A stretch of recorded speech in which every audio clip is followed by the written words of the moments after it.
በራስ መተማመን ካለን ፍርሃት፣ ጭንቀት፣ ንዴትና ብስጭት አይቆጣጠሩም።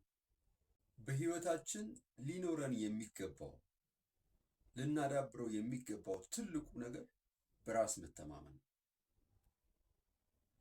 ምክንያቱም አጠቃላይ ህይወታችን የሚያጠነጥነው በራስ መተማመናችን ላይ ነው። በራስ መተማመን ደስታችንን፣ ስኬታችንን፣ ከሰዎች ጋር ያለን ግንኙነት፣ በህይወት ውስጥ ያለንን ትርጉም የሚወስን ነገር ነው። በራስ መተማመን ይዘነው የምንወለደው ነገር አይደለም፣ የምናዳብረው ነገር ነው፣ የምናሳድገው ነገር ነው። በራስ መተማመን ከሌለ ሌላው ነገር ሁሉ ቢኖረን ውስጣችን ሁልጊዜ ባዶ ነው። በራስ መተማመን ስንል ስለነኚህ አራት መሰረታዊ ነገሮች ነው የምናወራው። የመጀመሪያው ራስን ማወቅ ነው። ያለንበትን ሁኔታ ማወቅ፣ ተፈጥሯችንን ማወቅ፣ ደካማና ጠንካራ ጎናችንን ማወቅ፣ ስሜታችንን መረዳት ነው። ራስን ማወቅ።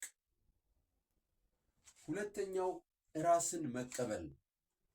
የቆዳ ቀለማችንን፣ የፀጉራችንን ሁኔታ ወይም የፀጉራችንን አይነት፣ ቁመታችንን፣ አጠቃላይ ተፈጥሯዊ ማንነታችንን መቀበል ነው። ምክንያቱም በተፈጥሮ ስታንዳርድ የለም። የቁንጅና ወይም የውበት ስታንዳርድ የለም በተፈጥሮ። ያ ስታንዳርድ ሰው የፈጠረው አርቲፊሻል ስታንዳርድ ነው እንጂ በተፈጥሮ የተፈጠረ ትንሽና ትልቅ የሚባል የለም። ስለዚህ ራሳችንን መቀበል ሰልፍ አክሴፕታንስ በጣም ትልቁ የውስጥ ቫሊዩ ነው፣ የውስጥ ኃይል። ራሳችንን ከተቀበልን ራሳችንን መሆን እንችላለን። ሶስተኛው ራስን ማክበር ነው። ምክንያቱም የውጭው ዓለም ለራሳችን የሰጠነውን ትርጉም ነው የሚሰጠን። ሰዎች እንዲያከብሩን መጀመሪያ ራሳችንን ማክበር አለብን። መጀመሪያ ለራሳችን ዋጋ መስጠት አለብን። መጀመሪያ ራሳችን እንበቃለን፣ እንመጥናለን፣ እንችላለን ብለን ለራሳችን ዋጋ መስጠት አለብን። እኛ ለራሳችን ያልሰጠነውን ዋጋ ከውጪ ልናገኘው አንችልም። ራስን ማክበር ራስን የመውደድ መገለጫ ስለሆነ። አራተኛው ራስን ማመን፣ ራሳችንን ማመን። እችላለሁ፣ አደርጋለሁ ብለን ራሳችን ማመን አለብን።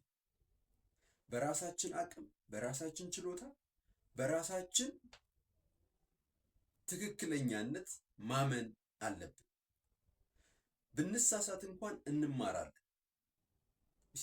ስለዚህ በራሳችን የምናምን ከሆነ ድርጊት ለማድረግ ኢኒሼቲቭ ለመውሰድ የምንፈልገውን ነገር ለማድረግ ኃይል እናገኛለን።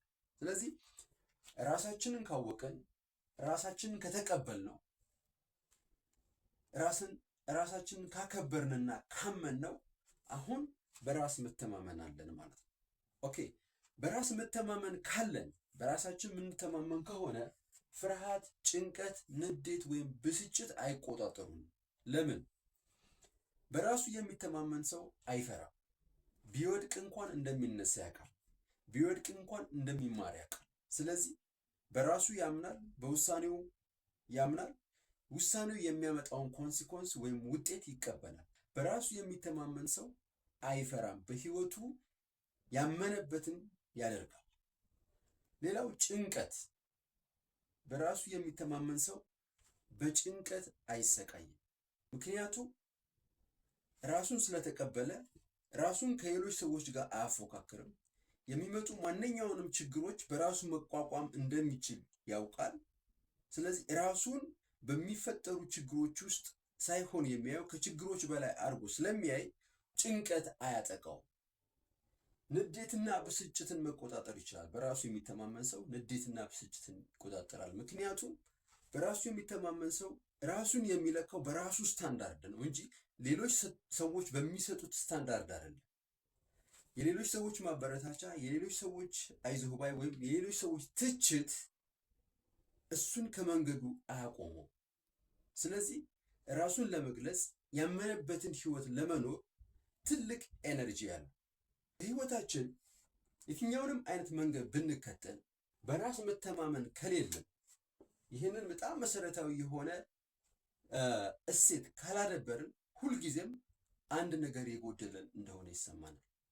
ሁልጊዜም በህይወታችን ክፍተት ይሰማናል። ነገር ግን በራስ መተማመናችንን ካዳበርን ሁልጊዜም የምንፈልገውን ማግኘት እንችላለን። በህይወታችን ትልቅ ትኩረትና ቅድሚያ ልንሰጠው የሚገባው እሴት ምንድን ነው? በራስ መተማመናችንን ነው። በራስ መተማመናችንን እናዳብር፣ ይሳካል።